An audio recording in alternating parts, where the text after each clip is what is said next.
പഴനി മധുര റൂട്ടിൽ റോഡ് സൈഡിൽ വെച്ചിട്ട് കയറ് വിരിക്കുന്ന കാഴ്ച കണ്ടിട്ട് വെറുതെ നിർത്തിയാണ്. മെയിൻ റോഡിൻ്റെ സൈഡിലായിട്ട് കുറച്ച് കാലും ഇച്ചിരി ഓലം പടിഞ്ഞതൊക്കെ ആയിട്ട് ഒരു കൂടാരം വെച്ച് കെട്ടി അതിനുള്ളിൽ നിന്നാണ് ഇവർ ഈ തൊഴിൽ ചെയ്തുകൊണ്ടിരിക്കുന്നത്.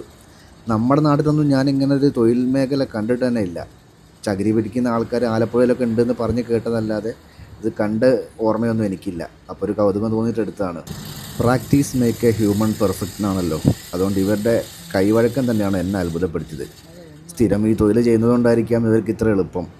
ചകിരിനാർ ഇതേപോലെ എങ്ങനെയാണ് ഇതിങ്ങനെ പിരിയുന്നതെന്ന് എനിക്കിപ്പോഴും മനസ്സിലായിട്ടില്ല. അവിടെ ഒരു മെഷീൻ ഇങ്ങനെ വർക്ക് ചെയ്യുന്നുണ്ട്. ഈ മെഷീൻ വർക്ക് ചെയ്യിക്കുന്നത് ഹാൻഡ് ഹെൽഡായിട്ടാണ് കേട്ടോ, അല്ലാതെ ഇലക്ട്രിക് ഒന്നും അല്ല.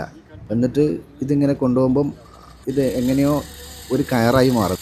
അങ്ങനെ 3 പേരും ചെറിയൊരു കയറുണ്ടാക്കിയിട്ട് അത് ഒന്നാക്കി പിരിച്ചിട്ട് അതും ഇങ്ങനെ ഒരു മെഷീൻ വെച്ചിട്ട് അതിൻ്റെ ഇടയിൽ കൂടെ ഒരു മരക്കഷ്ണം വെച്ച് ഇങ്ങനെ എന്തൊക്കെയാണ് ഇതിൻ്റെ മെക്കാനിസം. എനിക്കിപ്പോൾ ഇതിൻ്റെ കറക്റ്റ് കുട്ടൻസ് മനസ്സിലായിട്ടില്ല. ഞാൻ കുറേ നേരം നോക്കിയിരുന്നതല്ലാതെ ഇവരോട് ചോദിച്ചിട്ടാണെങ്കിൽ ഡീറ്റെയിൽസ് എനിക്കൊന്നും മനസ്സിലായതുമില്ല. ഏതായാലും കണ്ണടച്ച് തുറക്കുന്ന സമയം കൊണ്ട് കയറ് റെഡി. പേരെന്നെ? മാരിയപ്പൻ.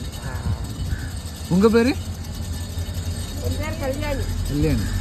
ഓ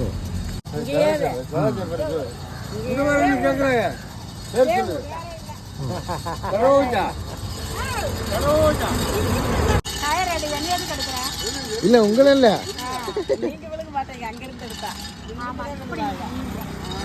ഈ ഒരു കെട്ട് കയർക്ക് എവിടെ വില?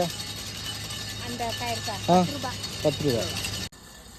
അങ്ങനെ 10 രൂപയുടെ ഒരു കെട്ട് കയറുണ്ടാവുന്ന കാഴ്ചയാണ് ഈ കണ്ടുകൊണ്ടിരിക്കുന്നത്. അപ്പോൾ ഓക്കെ ബൈ.